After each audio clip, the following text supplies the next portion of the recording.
এগিয়ে বাংলা এই মুহূর্তে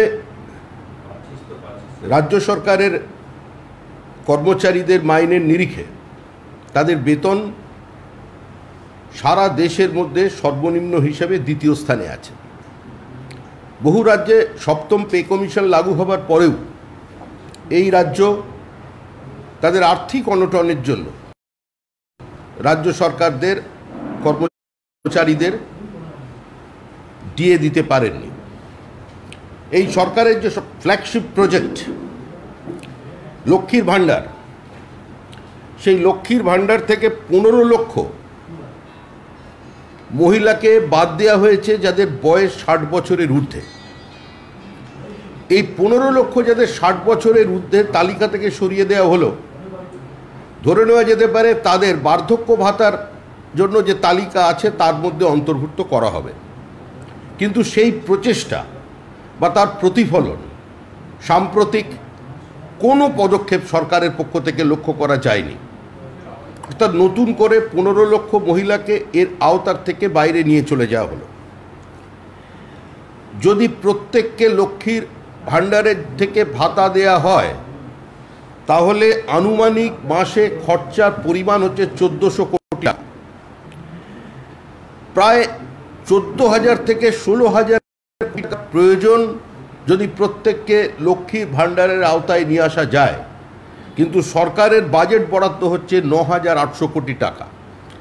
স্বাস্থ্যসাথীর মতো আরেকটা নতুন গিমিক আবার এই রাজ্যবাসীর জন্য অপেক্ষা করছে। এই রাজ্য স্বাস্থ্যসাথীর নামে গোটা স্বাস্থ্য ব্যবস্থাকে আজকে ইন্স্যুরেন্স কোম্পানির হাতে তুলে দিয়েছে। সরকার সরকারি হসপিটালে স্বাস্থ্যসাথী কার্ড ইন্ট্রোডিউস করে এবং মানুষকে স্বাস্থ্যসাথী কার্ড নিয়ে সরকারি হসপিটালে যাবার আবেদন করে কার্যত সরকার নিজেকেই সাবসিডাইজড করছেন। বিভিন্ন বেসরকারি হসপিটালের আমরা জানতে পেরেছি এ পর্যন্ত 130 কোটি টাকা ডিউ হয়ে গেছে। বহু জায়গায় দ্বিতীয় বা তৃতীয় শ্রেণীর চিকিৎসা আজকে পেতে বাধ্য হচ্ছেন বিভিন্ন রোগীরা যারা চিকিৎসা করাতে আসছেন, কারণ পেমেন্ট না পাওয়ার কারণে আজকে বহু চিকিৎসক তাদের আধুনিক চিকিৎসা দিতে বিরত থাকছেন, কারণ সরকারের কাছে পর্যাপ্ত টাকা নেই এই চিকিৎসাকে ঠিকমতো মানুষের কাছে পৌঁছে দেবার জন্য। ন্যাশনাল হেলথ স্কিমের ন্যাশনাল হেলথ মিশনের বহু টাকা এর আগে পরিকল্পনার অভাবে বাস্তবায়িত করবার ক্ষেত্রে সরকারের অনিচ্ছার কারণে সেই টাকা ফেরত চলে গিয়েছিল।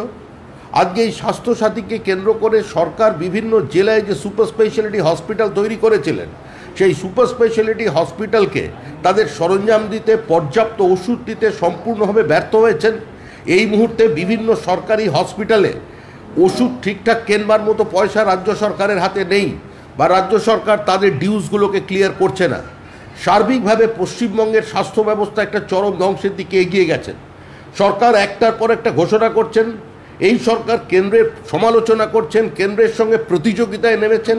মুখ্যমন্ত্রী থেকে শুরু করে সমস্ত মন্ত্রীরা দৈনন্দিন প্রধানমন্ত্রীকে আক্রমণ করে চলেছেন, কেন্দ্রীয় সরকারের সমালোচনা করে চলেছেন।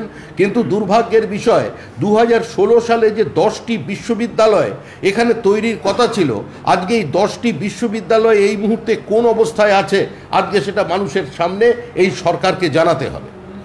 কলকাতা বিশ্ববিদ্যালয়ের আরও একটি ক্যাম্পাস, প্রেসিডেন্সির জন্য অতিরিক্ত ক্যাম্পাস মুখ্যমন্ত্রী উদ্বোধন করে দিয়েছেন। প্রেসিডেন্সি তাদের বিভিন্ন ফ্যাকাল্টির নাম পর্যন্ত ঘোষণা করেছে।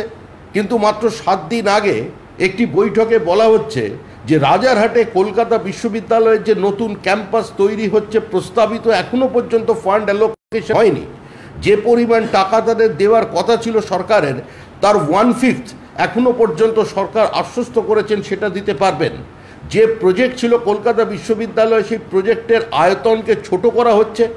একই সঙ্গে এক জায়গায় দাঁড়িয়ে সেই বিশ্ববিদ্যালয়কে বলা হচ্ছে যে কলকাতা বিশ্ববিদ্যালয়ের অ্যাডমিনিস্ট্রেটিভ পুরো সেটআপকে আজকে রাজারহাটে তুলে নিয়ে যাওয়া হবে।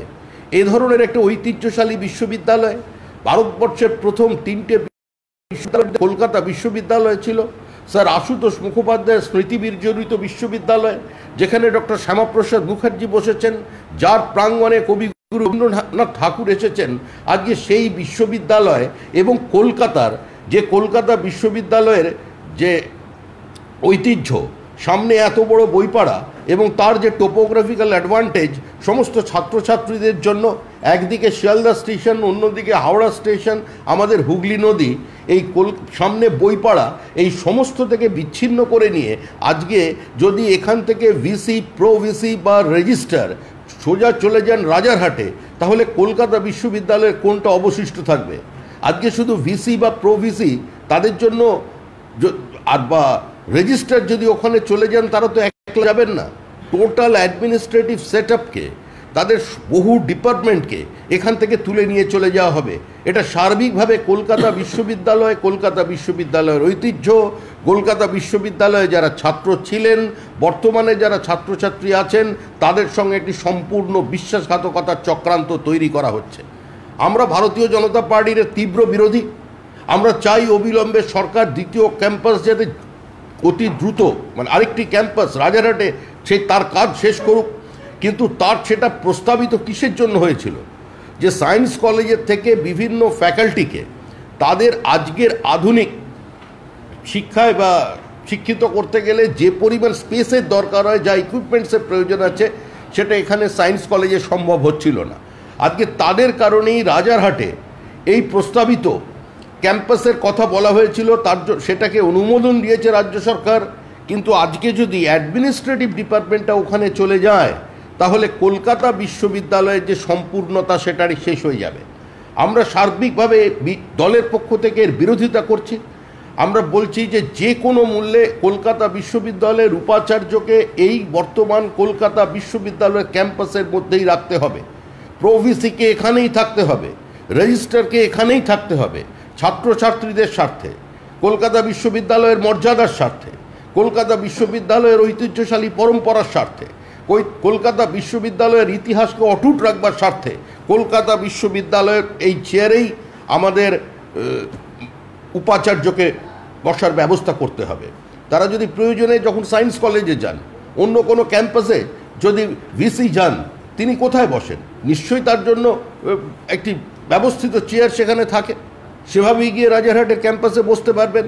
কিন্তু আজকে কলকাতা বিশ্ববিদ্যালয় থেকে এটা যদি স্থানান্তরিত করে দেওয়া হয়, কলকাতা বিশ্ববিদ্যালয়ের যে টোটালিটি সেটাকেই ধ্বংস করে দেওয়া হবে। আমরা দলের পক্ষ থেকে এর তীব্র বিরোধিতা করছি। যে অবস্থায় আজকে পশ্চিমবঙ্গকে তারা নিয়ে চলেছেন এবং যেভাবে প্রত্যেকটি ক্ষেত্রে সরকার ক্যাপিটাল এক্সপেন্ডিচারকে কমিয়ে দিয়েছেন, সরকার বলছে যে তারা পরিকল্পনা তাদের কাছে যা ছিল সেইভাবে তারা 10 বছরের মধ্যেই উন্নয়নকে সম্পূর্ণ করে ফেলেছেন, অতএব নতুন কিছু করবার প্রয়োজন নেই। আমরা শুধু সরকারের কাছে শিক্ষাক্ষেত্রে এটুকুনি জানতে চাই যে 10 বছরে কতগুলো কলেজ তারা তৈরি করেছিলেন এবং যেখানে যেখানে কলেজ ক্যাম্পাস বা ইউনিভার্সিটি ক্যাম্পাস তৈরি করেছেন, সেখানের সামাজিক প্রয়োজন কতটা ছিল এবং রাজনৈতিক প্রয়োজন কতটা ছিল, সেটা মানুষকে বিবেচনা করতে দিন। সরকার এখন পর্যন্ত সেখানে কোন ইনফ্রাস্ট্রাকচার তৈরি করতে পেরেছেন, কোন ফ্যাকাল্টিতে কত ছাত্র আছে, এর তো একটা ফিজিক্যাল বা সোশ্যাল অডিট হওয়ার প্রয়োজন আছে। এই টাকা তো কোনো সরকারের কোনো দলের টাকা নয়, মানুষের ট্যাক্সের টাকায় শুধুমাত্র ঘোষণা সর্বস্ব একটা সরকার কখনো বিশ্ববিদ্যালয় করে ফেলছেন, কখনো কলেজ খুলে ফেলছেন, কলেজে 2 জন ছাত্র করে দেওয়া হলো। আমি কোনো বিশেষ জায়গা বা বিশেষ স্থানকে আমরা মেনশন করছি না, কিন্তু সবাই এটুকুনি জানেন যে বিশ্ববিদ্যালয় উত্তরবঙ্গে তৈরি হয়েছে ঠাকুর পঞ্চাননের নামে, আজকে সেই বিশ্ববিদ্যালয়ের বর্তমান চিত্রটা কী? একটা বিশ্ববিদ্যালয়ের খালি ঘোষণা সর্বস্বটা বিশ্ববিদ্যালয় খুলে দিলাম, সেখানে পর্যাপ্ত শিক্ষক নেই, স্থায়ী শিক্ষকদের আসন সেখানে অন্য জায়গার পার্ট টাইমারদের দিয়ে ফুল করা হচ্ছে। এভাবে এই ব্যবস্থা কতদিন চলতে পারে? সরকার ক্যাপিটাল এক্সপেন্ডিচার এর ক্ষেত্রে কি ব্যবস্থা নিয়েছেন সেটা বাজেটে তার অত্যন্ত স্পষ্ট। যেই সরকার শুধুমাত্র ওই খেলা মেলা আর ডোল গিভিং পলিটিক্সের মধ্যেই নিজেদের সমস্ত কর্মকাণ্ড সীমাবদ্ধ রেখেছেন। এ রাজ্যে নতুন কোনো বিনিয়োগ নেই, নতুন বিনিয়োগের অভাবে নতুন কোনো কর্মসংস্থানের সুযোগ নেই, সরকারি শূন্য পদকে এরা ফিল আপ করাতে পারছেন না, 5 লক্ষ পদকে ধ্বংস করে দিয়েছেন, প্রতিনিয়ত ঘোষণা করছেন যে কেন্দ্রীয় সরকারের সঙ্গে প্রতিযোগিতায় নেমে পড়েছেন, কেন্দ্রীয় সরকারের বিরুদ্ধাচরণ করছেন, আবার আজকে শিশুদের টিকা দেওয়ার ক্ষেত্রে বলছেন আমাদের কাছে পর্যাপ্ত ভ্যাকসিন আছে। পর্যাপ্ত ভ্যাকসিন থাকার অর্থ কি? পর্যাপ্ত ভ্যাকসিন তো পশ্চিমবঙ্গে তৈরি হয়নি, কারণ কেন্দ্র সরকার কোনো অবস্থায় রাজ্য সরকারের সঙ্গে কোনো বৈমাতৃসুলভ আচরণ করেনি। আজকে শুধুমাত্র কোভিড পিরিয়ডে নিজেদের দায়িত্ব পালন না করে যে সাহায্য কেন্দ্র সরকার করেছিল তা থেকে পশ্চিমবঙ্গের হেলথ সেক্টরের ইনফ্রাস্ট্রাকচারের কিছু পরিবর্তন আনা যেতে পারত, কিছু নতুন সেট আপ তৈরি করা যেতে পারত, কিন্তু নিজেদের সম্পূর্ণভাবে ব্যর্থতা ঢাকতে গিয়ে শুধু সস্তার রাজনীতি এবং কেন্দ্র বিরোধিতার রাজনীতির পথে হেঁটে এরা সরকারকে একটা চরম অশনীয় অবস্থার মধ্যে পৌঁছে দিয়েছেন। আমরা বলছি স্বাস্থ্যসাথীর নামে আজকে যে ব্যবস্থা গোটা পশ্চিমবঙ্গে চলেছে, বিভিন্ন জায়গায় গ্রামাঞ্চলের মানুষ প্রত্যেকে স্বাস্থ্যসাথী কার্ড নিয়ে স্থানীয় নার্সিংহোমে যাচ্ছেন। স্থানীয় নার্সিংহোম এদিকে ওদিকে কখনো ডাক্তার নেই, কখনো এর সরঞ্জাম আমাদের কাছে নেই, কখনো আমরা বুঝতে পারছি না বলে সামান্যতম চিকিৎসার পরিষেবাটুকু তাদের কাছে পাইয়ে দিচ্ছেন না। জেলা হসপিটালগুলো শুধুমাত্র হয়েছে রেফার করার জন্য রাবার স্ট্যাম্পের কাজ করছে জেলা হসপিটালগুলো। বিভিন্ন ডিস্ট্রিক্ট হসপিটাল আসা মাত্রই তাদের কাউকে এনআরএসে পিজিতে ট্রান্সফার করে দিচ্ছেন। রেফার করা ছাড়া জেলা হসপিটালের কাছে অন্যতম কোনো কাজ নেই। নতুন মেডিকেল কলেজ তৈরি হয়েছে বীরভূমে। কোভিড পিরিয়ডে মেডিকেল কাউন্সিল যখন সেখানে ইন্সপেকশন করতে গেছে অন্য ডিস্ট্রিক্ট হসপিটাল থেকে, আজকে সেখান থেকে যন্ত্রাদি এনে আজকে সেই হসপিটাল সেট আপ করে মানুষের চোখে ধুলো দেওয়া হচ্ছে, যেখানে পুরো সেট আপ তৈরি আছে। সুপার স্পেশালিটি হসপিটালের নামে আজকে যে তামাশা তৈরি হয়েছে গোটা রাজ্য জুড়ে, সুপার স্পেশালিটি হসপিটালের নামে শুধুমাত্র নির্বাচনী ঘোষণা রাজনীতি করার কারণে যে জায়গায় পশ্চিমবঙ্গের স্বাস্থ্য পরিষেবা পৌঁছে গেছে তাতে সেই সুপার স্পেশালিটি হসপিটাল তো তৈরি হয়নি, এবং যে এক্সিস্টিং যে ডিস্ট্রিক্ট হসপিটালগুলো ছিল তারও মানের অত্যন্ত অধোগতি হয়ে গেছে। এই অবস্থায় আজকে দাঁড়িয়ে আছে পশ্চিমবঙ্গের স্বাস্থ্য ব্যবস্থা। শুধুমাত্র কেন্দ্রের সঙ্গে প্রতিযোগিতা করতে গিয়ে, শুধুমাত্র কেন্দ্রীয় সরকারকে, দেশের প্রধানমন্ত্রীকে জনসমক্ষে হেয় করতে গিয়ে আয়ুষ্মান ভারত প্রকল্পকে বাস্তবায়িত না করে একটা অবৈজ্ঞানিক স্বাস্থ্যসাথী তারা নিয়ে এসে একটা মানুষকে চরম দুর্ভোগের মধ্যে ফেলে দিয়েছেন। গোটা স্বাস্থ্য ব্যবস্থা আজকে ইন্স্যুরেন্স কোম্পানির হাতে চলে গেছে।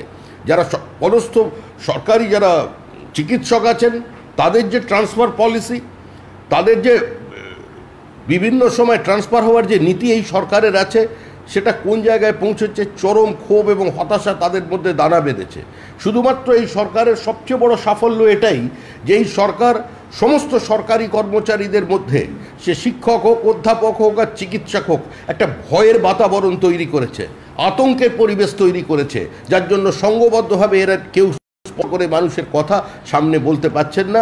এই সার্বিক একটি দেউলিয়া সরকার, যে সরকার পশ্চিমবঙ্গকে 6 লক্ষ কোটি টাকার ঋণে জর্জরিত করেছে, যে সরকার শুধুমাত্র আগামী প্রজন্মকে একটা অনুদান নির্ভর জাতি উপহার দিয়েছে, যে সরকারের কারণে আজকে 70 লক্ষের বেশি পরিযায়ী শ্রমিক, যে সরকারের কারণে 100 দিনের কাজে আমরা প্রথম, যে সরকারের কারণে আজকে প্রত্যেকটি শিক্ষিত তরুণ যুবক এই রাজ্য থেকে ছেড়ে ভিন্ন রাজ্যে পাড়ি দিচ্ছেন, যে সরকারের কারণে আজকে কর্ণাটক ব্যাঙ্গালোরের দ্বিতীয় কথ্য ভাষা হচ্ছে বাংলা।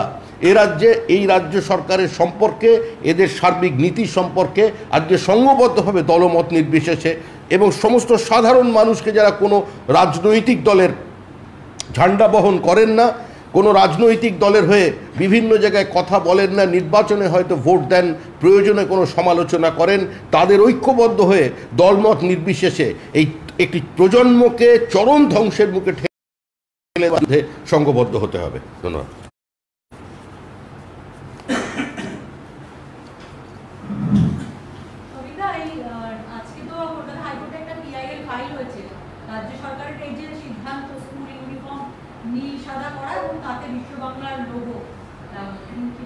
দেখুন, তৃণমূলের অবিসম্বাদিত নেতা, আপনাদের সাংবাদিকরা যাকে চাণক্য নাম দিয়েছিলেন, শ্রদ্ধেয় সেই মুকুল রায় মহাশয় যেদিন বিজেপিতে যোগদান করেছিলেন, তিনি মঞ্চে দাঁড়িয়ে বলেছিলেন যে বিশ্ব বাংলা একটা প্রাইভেট লিমিটেড কোম্পানি, বিশ্ব বাংলার মালিক কে তিনি মানুষের সামনে দাঁড়িয়ে জানিয়েছিলেন। এবং মানে ঘটনাচক্রে, মানে এটা একটি ঐতিহাসিক ঘটনা নিঃসন্দেহে, যে সরাসরি দুজন সচিব তারা এসে একটি মাঠের পাবলিক মিটিংয়ের কাউন্টার করতে গিয়ে তারা সরকারি প্রেস কনফারেন্স করে জানিয়েছিলেন। এ নিয়ে মামলা চলেছেন, মুকুল রায় এই অভিযোগ এনেছিলেন এবং আজকে তো তৃণমূল কংগ্রেসকে এর উত্তর দিতে হবে যে যখন তাদের দলের একজন সম্পদ, যিনি বিগত নির্বাচনে তৃণমূল কংগ্রেসের বিরুদ্ধে খুব একটা বেশি কিছু বলেননি, কম কথা বলেছিলেন, ঘরের ছেলেকে উত্তরীয় পরিয়ে যখন ঘরে ফিরিয়ে নেওয়া হয়েছিল, আজকে এই অভিযোগ সম্পর্কে বলবেন। যদি ওই অভিযোগ সত্য হয়ে থাকে তাহলে নীল সাদা নিয়েও প্রশ্ন উঠবে। এটা তো যিনি মামলা করেছেন তিনি বলতে পারবেন, কিন্তু সমস্ত সরকারি স্কুলে নীল সাদা ইউনিফর্ম পড়তে হবে এটা তো সরাসরি এতক্ষণ বাড়ি পর্যন্ত সীমাবদ্ধ ছিল। কলকাতা কর্পোরেশনে বাড়ির রং যদি নীল সাদা হয় করছাড়ের ব্যবস্থা ছিল, তো এখন সেই জায়গা থেকে সরাসরি শিক্ষাক্ষেত্রে চলে এসেছে। এবার হয়তো নীল কালি ছাড়া অন্য কেউ কোনো কালি ব্যবহার করতে পারবেন না পরীক্ষায়, এটাও নির্দেশিকা আসতে পারে। সুতরাং স্বাভাবিকভাবেই মামলা হয়েছে হবে। না, আমি বলছি এটাকে কি আপনারা সমর্থন করছেন না এটার বিরুদ্ধে কথা বলছেন? মানে এটাকে অনেকে বলছেন ত্রিফলা যেরকম ছিল, নীল সাদা রং যেরকম ছিল বাড়িগুলো করতে হবে, সরকারি বাড়িগুলোকে এমনি সব স্কুলের ইউনিফর্ম করতে হবে নীল সাদা। মানুষ এটা বোঝেন। মুখ্যমন্ত্রী এ সম্পর্কে বিবৃতি দিয়েছেন যে সমব্যথীর 2000 টাকা থেকেও 200 টাকা নিতে হবে। মানুষ ত্রিফলাটাও যেমন বোঝেন, মানুষ এই নীল সাদার পিছনে কি লুকিয়ে আছে এটাও বোঝেন। সমস্ত কিছু রাজনৈতিক দলের মধ্যে থেকে না এসে সমাজের মধ্যে থেকে উঠে আসা উচিত। তাই যিনি এই মামলা করেছেন এই মামলা যথার্থই করেছেন। আজকে অভিষেক বন্দ্যোপাধ্যায় তিনি ইডিতে গিয়েছেন এবং একটা তাৎপর্যপূর্ণভাবে আজকে টুইটারে খুব ভাইরাল হয়েছে, যেটা ট্রেন্ডিং হচ্ছে, সেটা হচ্ছে অভিষেক বচ্চন অভিষেক বন্দ্যোপাধ্যায় ঝুঁকেগা নি। বাংলাতেও টুইটারের যে টুইটার হ্যান্ডেলগুলো সেটাও ট্রেন্ডিং হচ্ছে এবং নেশন ওয়াইজও ট্রেন্ডিং হচ্ছে।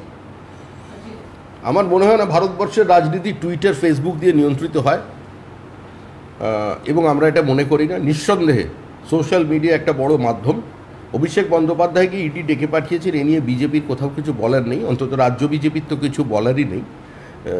এর জন্য তার নির্দিষ্ট ফোরাম আছে, তিনি সেই ফোরামে গিয়ে যদি মনে হয় এটা প্রতিহিংসা পরায়ণ, এটা ঠিক বাস্তব অবস্থার সঙ্গে সঙ্গতিপূর্ণ নয়, অনৈতিক বা একটা চক্রান্ত বা স্বৈরতান্ত্রিক মনোভাব, যে ভাষায় তিনি আখ্যায়িত করতে পারেন, কিন্তু তার জন্য আদালতের দরজা খোলা আছে।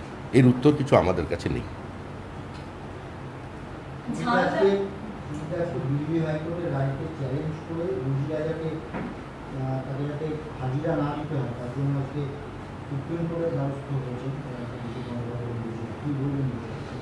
ভারতের সংবিধান তাকে সেই অধিকার দিয়েছে, যে কোনো রায়কে কেউ চ্যালেঞ্জ করতে পারেন হাইয়ার কোর্টে, যে কোনো কোর্টের সিদ্ধান্তর বিরুদ্ধে গিয়ে কেউ উচ্চ আদালতে গিয়ে আবেদন জানাতে পারেন।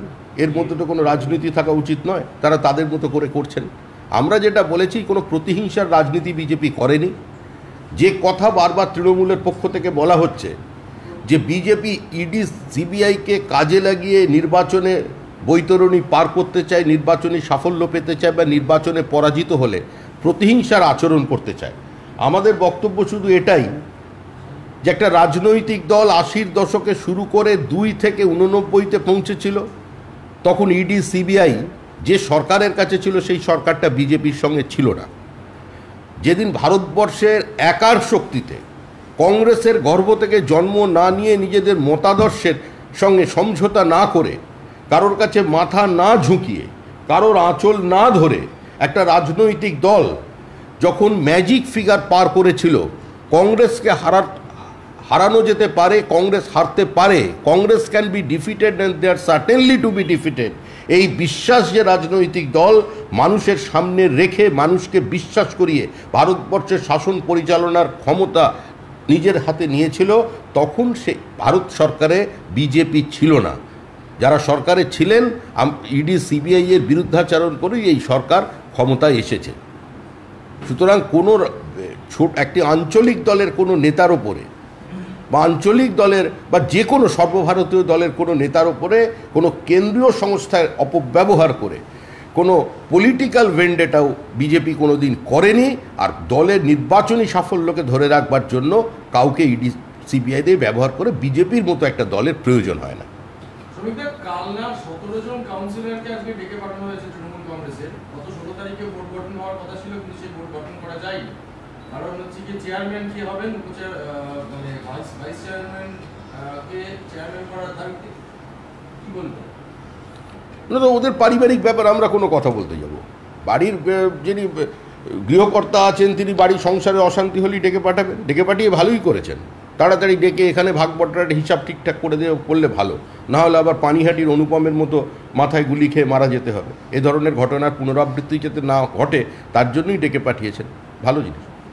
সবিতা, ঝালদার কেসে এখনো পর্যন্ত যে সুপার ডিক্লেয়ার অ্যারেস্ট হয়নি, গতকালকে আমরা দেখেছি 5 জন পুলিশ কর্মীকে ক্লোজ করা হয়েছে, কি বলবো? তো আমরা অনিশদের হত্যাকাণ্ডে দেখলাম, অনিশ মামলায় দেখা গেল যে 2 জন পুলিশকে ক্লোজ করে দেওয়া হলো, গ্রেপ্তার করা হলো। সেই 2 জন যাদের গ্রেপ্তার করা হলো তারা বললো আমরা ওসির নির্দেশে গিয়েছিলাম বা আইসির নির্দেশে গিয়েছিলাম, তাকে আবার ছুটিতে পাঠিয়ে দেওয়া হলো। কোথাও পুলিশকে বলির পাঠা করা হচ্ছে, আবার কোথাও পুলিশের দিকে আঙুল তুলে পুরো ব্যবস্থাটাকে একটা গুলিয়ে দেওয়া হচ্ছে। এই প্রচেষ্টা চলছে। তবে এটা প্রত্যেকটি মানুষ জানেন, সাধারণ মানুষের কাছে এটা বিশ্বাস করেন যে তৃণমূল কংগ্রেসই ওখানে ওই খুনকে সংগঠিত করেছে, জনমনে এটা প্রতিষ্ঠিত আছে।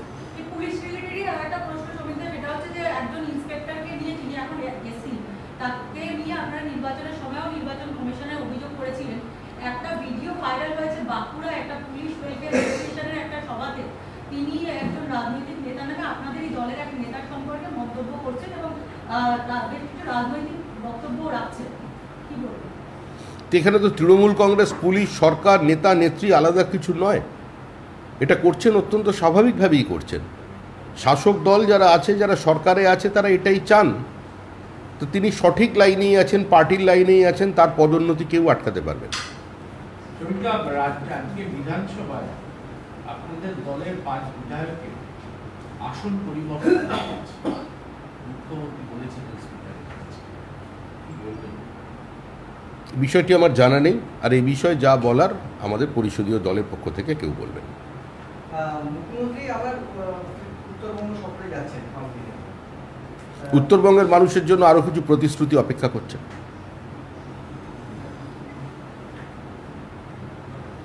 আচ্ছা, আপনি বলছেন যে কেন্দ্রীয় এজেন্সিগুলো প্রতিহিংসামূলক আচরণ করছে না, তৃণমূল তো বলছে যে তাহলে শুভেন্দু অধিকারী নারদ মামলায় জড়িত থাকা সত্ত্বেও কেন তাকে ডাকা হচ্ছে না, কেনই বারবার অভিষেককে ডাকা হচ্ছে?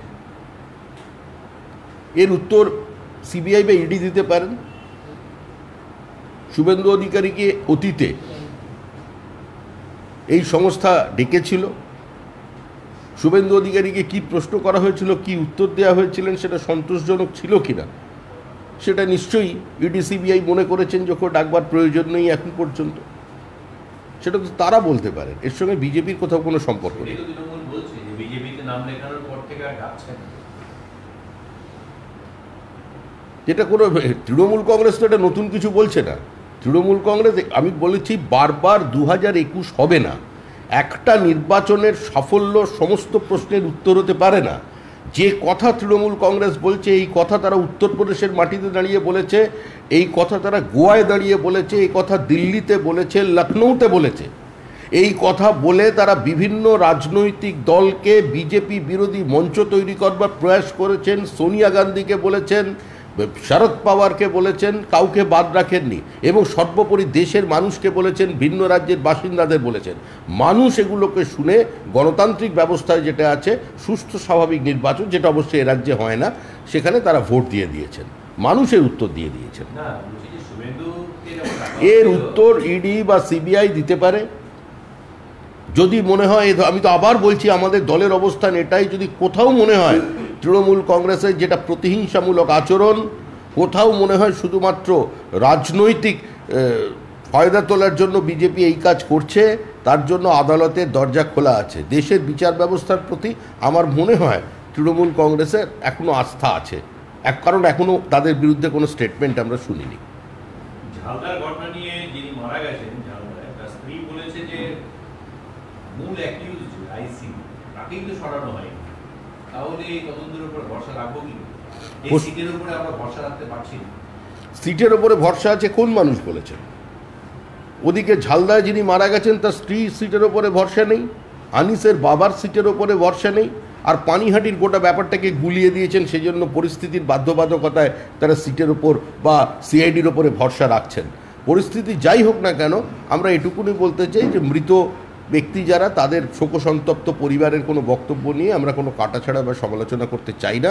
কিন্তু ঝালদার মৃত পরিবারের মানুষজনেরও কথাও মানুষ শুনেছেন, আনিসের বাবার কথাও মানুষ শুনেছেন, প্রতিবেশীর কথাও শুনেছেন, আবার অনুপম বাবুর পরিবারের কথাও মানুষ শুনছেন। মানুষ সত্য কোনটা সেটা ঠিক করে নেবেন।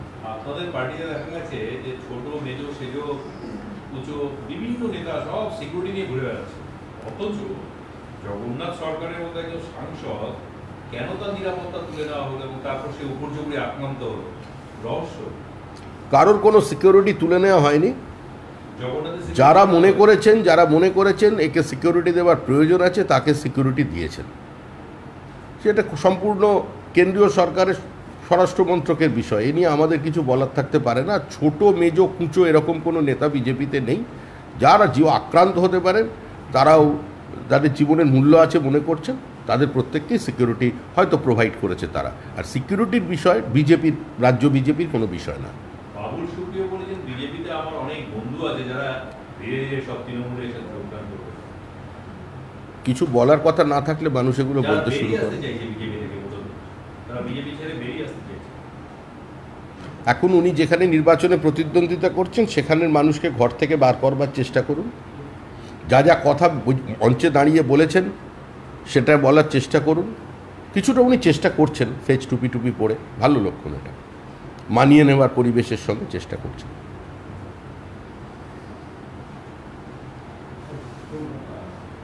আমাদের বক্তব্য হচ্ছে, যারা আমাদের দল থেকে চলে গেছেন তাদের অকারণে আক্রমণে তো বিজেপি যায়নি, কিন্তু যেটা মিউচুয়াল ডিভোর্সের পর্যায়ে আছে, কোনো কন্টেস্টের আগেই যেটা অন্য সংসারে চলে গেছে, সে সেখানে গিয়ে সুখী থাকুক, ভালো থাকুক। আবার পুরনো পরিবারের কথা নিয়ে বেশি আলোচনা করা তো ভালো নয়, কারণ এখানে তো কোনো কন্টেস্ট ছিল না, মিউচুয়াল ডিভোর্স। পছন্দ হয়নি, চলে গেছেন নতুন সংসারে। প্রেমহীন ভালোবাসা যদি সুখের ঘর ভেঙে দেয়, সেখানে বিজেপির কিছু করার নেই। এই যে আমরা আসানসোলে প্রচার করছি, আমাদের প্রচারের বক্তব্য কি, আমরা মানুষের কাছে গিয়ে ক্ষমা চাইছি যে আমরা একটা মানুষকে বিশ্বাস করে একটা প্রতীক দিয়ে আপনাদের সামনে নির্বাচনে প্রতিদ্বন্দ্বিতা করিয়েছিলাম, আপনারা তাকে ভোট দিয়েছিলেন, কিন্তু সেখানে তিনি তো আমাদের মুখ ছিলেন। আপনাদের জনাদেশের সঙ্গে বেইমানি হয়েছে, বিশ্বাসঘাতকতা হয়েছে, আমাদের ক্ষমা করবেন। আমরা তো আসানসোলের মানুষের কাছে ক্ষমা চাইছি। আমরা আসানসোলের মানুষের কাছে বলছি যে আমাদের এখানে যিনি সাংসদ ছিলেন, তিনি বারবার অত্যন্ত কাতর কণ্ঠে আপনাদের কাছে বলেছিলেন যে আমি কাজ করতে চাই, আমি এমপি ল্যাডের টাকাগুলো খরচা করতে চাই, কিন্তু এখানকার প্রশাসন বা রাজ্য সরকার আমার সঙ্গে সহযোগিতা করছে না, আসানসোলের মানুষকে বঞ্চিত করছে। এই যে তার কাতর স্বগতোক্তি ছিল, সেই সময় মানুষের কাছে তিনি বলেছিলেন, আসানসোলবাসীর কাছে বলেছিলেন এই রাজ্য সরকারের বঞ্চনার কথা, রাজ্য সরকারের প্রতিহিংসামূলক আচরণের কথা। আমরা এগুলো নিয়েই মানুষের কাছে যাচ্ছি, আসানসোলের মানুষকে বলছি।